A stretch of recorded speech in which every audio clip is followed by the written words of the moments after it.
कभी किसी price chart को देख के ऐसा लगा है कि ये ऊपर नीचे जाती लाइनें आखिर कहना क्या चाहती हैं? तो आज हम यही समझने वाले हैं। चलिए इसमें थोड़ा और गहराई से उतरते हैं और सीखते हैं कि ये चार्ट सिर्फ कुछ बेतरतीब लाइनें नहीं, बल्कि मार्केट की अपनी एक भाषा है जिसे हम और आप सीख सकते हैं।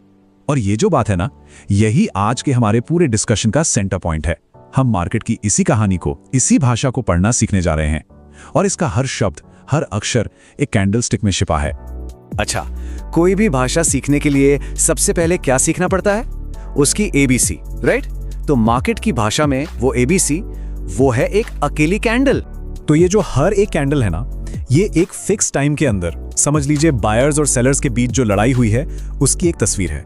ये हमें सिर्फ ये नहीं बताती कि कीमत कहां गई, बल्कि ये भी बताती है कि उस दौरान मार्केट का मूड कैसा था। इसको ना एक रस्सी खींच वाले गेम की तरह समझिए। अगर कैंडल हरी है मतलब बुलिश, तो इसका सीधा सा मतलब है कि बायर्स ने ज्यादा जोर लगाया और कीमत को ऊपर खींच ले गए। और अगर कैंडल लाल है यानी बेरिश, तो मतलब सेलर्स का पलड़ा भारी था।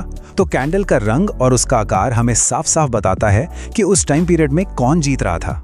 तो ठीक है, एबीसी तो समझ आ गई। अब देखते हैं कि इन अक्षरों से शब्द कैसे बनते हैं। जब हम इन कैंडल्स को एक साथ रखकर देखते हैं ना, तो वो कुछ पैटर्न बनाते हैं जो हमें मार्केट के इरादों के बारे में काफी कुछ बता सकते हैं। तो सबसे पहला और सबसे जरूरी शब्द जो हम सीखेंगे वो है बुलिश एनगल्फिंग। ये एक बहुत ही पावरफुल सिग्नल है जो ये दिखाता है कि मार्केट का कंट्रोल अब धीरे धीरे बायर्स के हाथ में आ रहा है। देखिए ये कहानी बनती कैसे है। पहले तो मार्केट नीचे जा रहा होता है, फिर एक छोटी सी लाल कैंडल बनती है जो दिखाती है कि सेलर्स अब थक रहे हैं, और फिर अचानक एक बड़ी हरी कैंडल आती है जो पिछली लाल कैंडल को पूरी तरह से ढक लेती है। ऐसा लगता है जैसे बायर्स ने आकर पूरी बाजी ही पलट दी हो।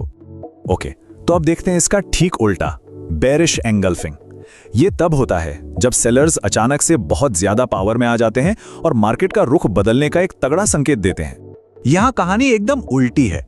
मार्केट ऊपर जा रहा है, एक छोटी हरी कैंडल बनती है जो बायर्स की कमजोरी दिखाती है, और फिर एक बड़ी सी लाल कैंडल आती है और उसे पूरा का पूरा निगल लेती है। ये एक साफ इशारा है कि अब शायद सेलर्स का राज शुरू होने वाला है।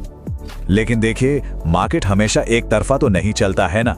कभी कभी वो भी रुकता है, सोचता है, जैसे कंफ्यूज हो गया हो कि किधर जाऊं। यही वो टाइम है जब हमें एक बिल्कुल अलग तरह का सिग्नल मिलता है। ये बहुत जरूरी सवाल है। जब ना तो बायर्स जीत रहे हैं और ना ही सेलर्स, तो फिर चार्ट हमें क्या बताने की कोशिश कर रहा होता है? और इसका जवाब है डोजी कैंडल। इसकी बॉडी ना के बराबर होती है क्योंकि कीमत जहां से शुरू हुई घूम फिरकर लगभग वहीं आकर बंद हो गई। ये मार्केट का पॉज बटन है। ये हमें बस इतना कहता है कि अभी रुको और देखो, क्योंकि असली कहानी तो अगली कैंडल ही बताएगी कि मार्केट अब किस तरफ जाने वाला है। तो ठीक है, अक्षर भी समझ लिए, शब्द बनाने भी आ गए, लेकिन सिर्फ इतना काफी नहीं है। किसी भी भाषा को सही से बोलने के लिए उसकी ग्रामर, उसके नियम जानना बहुत जरूरी है। तो चलिए अब इन पैटर्न्स को सही कॉन्टेक्स्ट में इस्तेमाल करना सीखते हैं। और सबसे जरूरी बात यह है कि ये पैटर्न अकेले काम नहीं करते। ये सिर्फ सुराग हैं, कोई गारंटी नहीं। वो हमें ये बताते हैं कि क्या हो सकता है, ये नहीं बताते कि क्या होगा ही। असली पावर तब आती है जब इन सिग्नल्स को मार्केट के ओवरऑल ट्रेंड या वॉल्यूम जैसे दूसरे टूल्स के साथ मिलाकर देखा जाता है।